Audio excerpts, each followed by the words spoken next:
All right, so today we have a 2011 Mercedes ml350. Oh my God, someone stole the intake manifold. I'm just kidding, that's been removed. So what we have over here, I believe Ford calls them the charge motion plates or the variable geometry intakes. I don't know what Mercedes calls them, but anyways, check this out. It's broken. So the customer is getting a check engine light and a random surge of power and lack of power.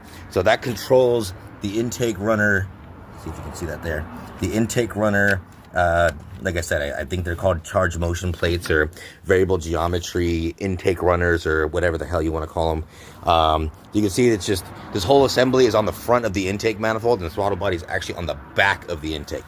Now, with that code, it was throwing intake runner implausibility or something like that. So there's sensors on the back of the actual manifold that are reading the movement of this.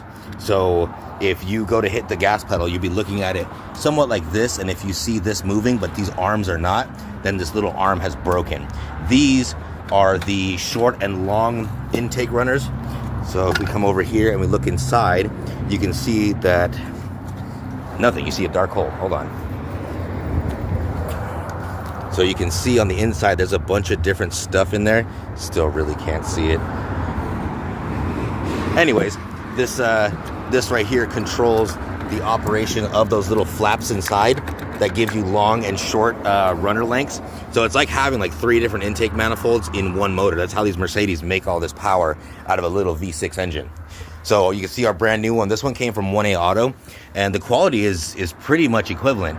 It looks nice. It's aluminum, magnesium, and zinc. So you can see that little arm is not broken there, and then everything is nice and solid, nice and put together. I'm gonna clean this throttle body before we put it back in. But yeah, just to get to this thing, there's just like a lot of little nuts and bolts and stuff that you need to remove to get to it. So you have these 4 bolts here, these 4 bolts here. You have to remove the fuel rail. You can just see that you can move the harnesses out of the way just to get enough space just to kind of pull it out. Make sure you plug the throttle body back in before you reassemble completely. But there's just like a lot of random little stuff that just needs to go back in its place. So just, as much as you can, put screws into the new manifold so that way you can keep track of where everything is going. With that being said, this is a pretty common failure on these. So we got the intake manifold, I believe, for like 200 something bucks from 1A Auto, as opposed to almost $1,500 from dealership.